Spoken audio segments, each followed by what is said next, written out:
घटनाक्रम हुआ था ये 10 अक्टूबर 2023 को रात्रि के समय हुआ था कि 2 अपराधी यात्री बन के आते हैं वजिंदर शाह के गुप्ता के पास और उनको कहते हैं जी हमें एयरपोर्ट जाना है।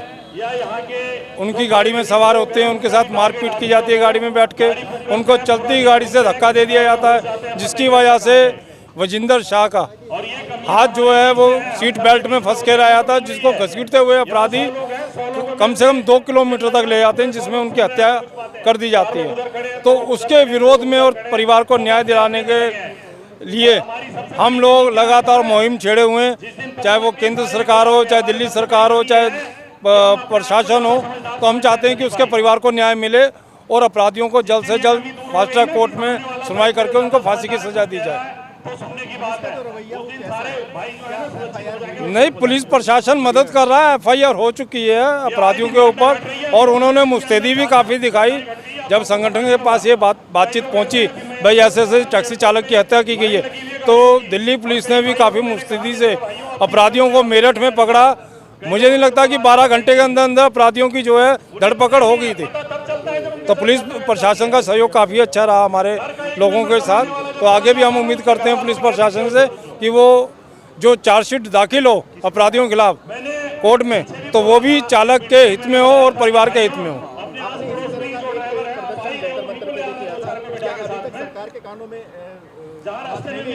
देखिए, हम पहले ही बता चुके कि हम केंद्र सरकार और दिल्ली सरकार दोनों से मांग कर रहे हैं कि चालक वजिंदर शाह के अपराधियों को फांसी की सज़ा दी जाए और एक आयोग बनाया जाए जिसमें चालकों की न्यायिक सुरक्षा दी जाए, फास्ट ट्रैक कोर्ट में सुनवाई हो, परिवार को न्याय मिले और मुआवजा मिले। साथ ही साथ इनके किसी एक सदस्य को सरकारी नौकरी दी जाए जिससे कि परिवार का पालन पोषण हो सके। हमारी मजबूरी है।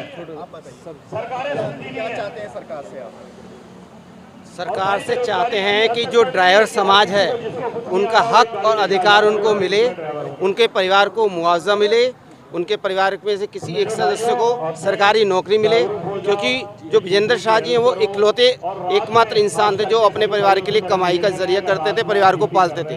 तो उनके परिवार को जो भी संभव हो सके सहायता हो और उनके एक सदस्य को सरकारी नौकरी मिले और हत्यारों को जल्द से जल्द फांसी की सजा मिले। जो वो है वारदातें बढ़ती जा रही हैं, कौन लोग हैं? देखिए, सबसे पहले तो प्रशासन की कमी है। ड्राइवर का एक कागज़ कम हो तो तुरंत ऐप से बाहर कर देते हैं, लेकिन वहीं जो सवारी बैठती है उसकी कोई भी KYC नहीं होती। तो बुक कोई और करता है, ट्रैवल कोई और करता है और चलते रास्ते में ड्राइवर के साथ कुछ भी कर लें तो सबसे पहले जो कंपनियां हैं वो ड्राइवर का ही डेटा हटा देती हैं। तो इसलिए जितनी भी सवारी हैं सबकी KYC हो और जो भी कंपनियां हैं वो लाइसेंस के साथ चलें ताकि उनकी सारी डिटेल दिल्ली सरकार के पास भी मौजूद हो। और दिल्ली सरकार जो पैनिक बटन के नाम पे इतना पैसा लेती है, उस पैनिक बटन के सिस्टम को भी चालू करे या पैनिक बटन के नाम पे जो सैकड़ों करोड़ रुपए लेके बैठ गई है उसको बंद कर दे।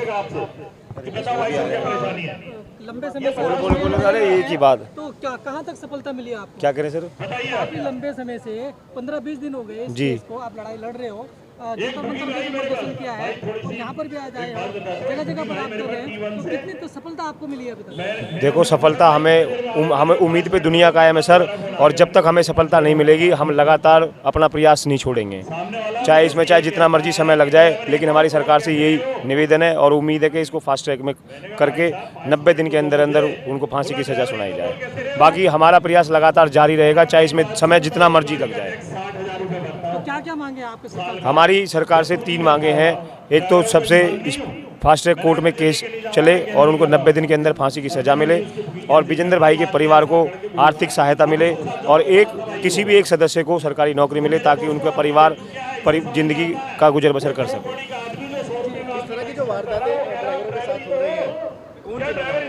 उसके लिए पहले तो देखो हम स्वयं अपने आप को जिम्मेदार मानते हैं, क्योंकि आप देखो कई बार क्या होता है, हमारा जो कच्चा लालच होता है ना, जो छोटा लालच होता है वो कई बार हम पे भारी हो जाता है।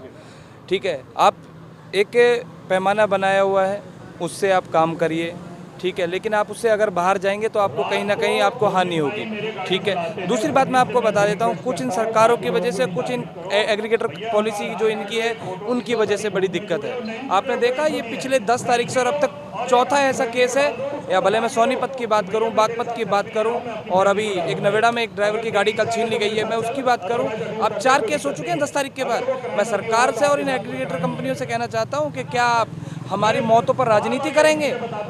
क्या आप हमारी जान की कीमत हमें उन कुत्ते बिल्लियों की तरह समझ रखी है कि जो आप हमारी बातें नहीं सुन रही है? आपकी कोई पॉलिसी नहीं है, आपकी कोई KYC नहीं है, आप बिल्कुल भी अपनी बात को कस्टमर तक नहीं कहते कि भाई हाँ ड्राइवर का जो एक रूटीन है उससे चले, लेकिन नहीं, ड्राइवर उनका क्या होगा, कस्टमर एक कंप्लेंट कर देता है, ड्राइवर की ऑफ ड्यूटी हो जाता है। लेकिन एग्रीगेटर्स कंपनियां वो कहती हैं कि हमारे ऐप के थ्रू जो भी सवारी कर रही है हमारी गाड़ियों में, और ड्राइवर भी उसके लिए सुरक्षित है और सवारी भी।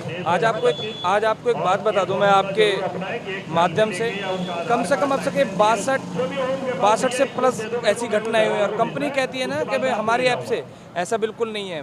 अगर कोई ऐसी घटना होती है तो कंपनी भी अपने प्लेटफॉर्म से ये ड्यूटियां हटा देती है। मैं आपको कम से कम 7 ड्यूटियों का ऐसा ब्यौरा दे सकता हूं जिस इन कंपनियों ने उनका डेटा हटा दिया, और ऐसा नहीं है। और अगर ये आज ड्राइवर मजबूर है, जो अपने जान पर खेलकर रात को इनकी सवारियां ले जा रहा है, वो किस लिए लेके जा रहा है? आज लगभग मुझे लगा 2010 और अब तक जब से कंपनी आई है, एक रेट बढ़ा हो तो बताओ। आज की महंगाई देख लो आप, जीना दुश्वार हो गया, बच्चों की फीस देख लो आप, हमारे मकान की किराया देख लो आप, CNG का रेट देख लो, 2010 से आप आज CNG का रेट देख लो आप, क्या आज वही रेट है?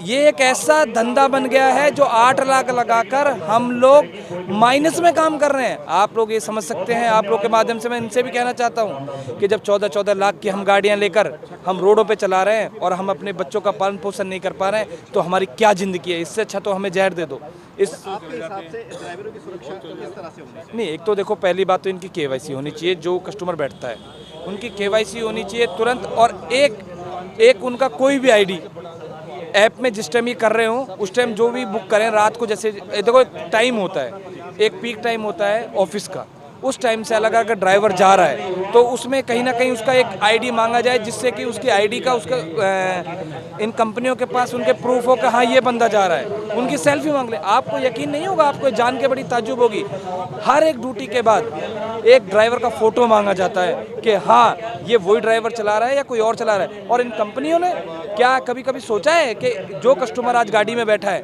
उनका फ़ोटो लेने की कभी सोचा है? कितनी मौत के दरवाजे से कई बार हम वापसी आए हैं, आप यकीन नहीं करेंगे। पीछे गाड़ी चलाते हैं, तौलिया से गर्दन घोड़ती जाती है। और ये पहला केस नहीं है, कम से कम 8 केस ऐसे होंगे आपके माध्यम से, आपने सुना भी होगा। 2 केस तो नारायणा का सुना होगा, टुकड़े टुकड़े कर अपने घर में काट दिया था ड्राइवर को, उसकी गाड़ी छीन ली थी। ये निम्न तरह के हथियार। और 1 किलोमीटर आप किसी चालक को अगर घसीट के, उसके शरीर में क्या बचेगा? आप खुद ही बताइए, क्या बचेगा उसके शरीर में? इस केस में कंपनियों ने कितना कोऑपरेट किया? नहीं, कंपनी ने कोई कोऑपरेट नहीं किया। मैं आपके माध्यम से कहना चाहता हूँ, कोई कोऑपरेट नहीं।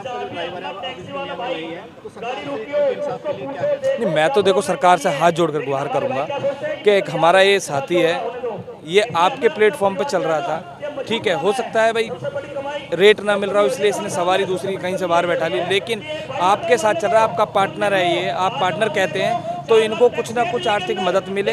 आपसे कहना चाहता हूं, मैं आपके माध्यम से इन एग्रीगेटर कंपनियों से कहना चाहता हूं कि आपका साथी था, आपके साथ काम कर रहा था, अपना कीमती समय, उम्र के वो कीमती पल जो एक परिवार को अपने चलाने के लिए होते हैं वो आपको दे रखे हैं। तो मेरी आपसे यही गुहार है कि इन कंपनियों को, हमारे विजेंद्र भाई को मुआवजा दे, उनके परिवार को उतना दे दे कि उसका गुजारा बसर। हम नहीं कहते कि तुम लाखों दे दो, करोड़ों दे दो, अरबों दे दो, हम इतना कहते हैं कि उसके परिवार का गुजर बसर, 5 बच्चे हैं उसके, कोई कमाने वाला नहीं है।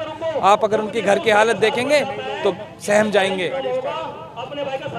अगर कोई मिलती नहीं है सुविधा तो आप आगे क्या करने वाले हो, क्या प्लान है? मैं आपको आपके माध्यम से बताना चाहता हूँ, कम से कम अभी हमने जो हम सभी चालक हैं। 2.5 से 3 लाख रुपए हमने इकट्ठा करके उस परिवार को मदद की है, जो हमसे हो सकता था। हम भी चालक हैं। आज की स्थिति हमारी कोरोना के बाद ऐसी हो गई, हमारा परिवार का पालन पोषण नहीं हो पा रहा है, लेकिन फिर भी हम सभी साथियों का तहे दिल से धन्यवाद करते हैं कि 2.5 से 3 लाख रुपए करके हमने उस परिवार को दिया है। और हम सरकार से ये मांग करते हैं कि अगर आप नहीं दे सकते तो हमें फांसी दे दो, हमें मार दो, हमें जहर दे दो आप, हम मरने के लिए तैयार हैं, लेकिन हमें तिल तिल के ना मारे। एक बार जहर दे दो, हम जहर खा के मरने के लिए तैयार हैं, लेकिन हमारे परिवारों को क्यों मार रहे हो? जब अगर हम अपने घर में, आज दिवाली का टाइम है, सब पूरे साल का त्यौहार आता है और सब अपने नज़र करते हैं कि भाई मेरे घर में मेरे जो पापा हैं वो बाहर गए हैं और कुछ ना कुछ कमा के लाए, और जब हम खाली हाथ आते हैं तो आप लोग समझ सकते हो कि एक परिवार की माली हालत क्या होगी कि हम खाली हाथ घर पे जा रहे हैं। तो आपके माध्यम से यही है कि आपके सहयोग से ये आवाज़ सुनी जाए। आपका मैं बहुत बहुत धन्यवाद करता हूँ सुमेर अंबावता, और आप लोगों से विनती भी करता हूँ कि आपका सहयोग जैसे अब तक मिला है आगे भी मिलता रहेगा, और आप हमारे जीवन के आप बहुत कीमती साथी हैं जो हमारे साथ चल रहे हैं। धन्यवाद आपका, आप लोगों दोनों भाइयों का धन्यवाद।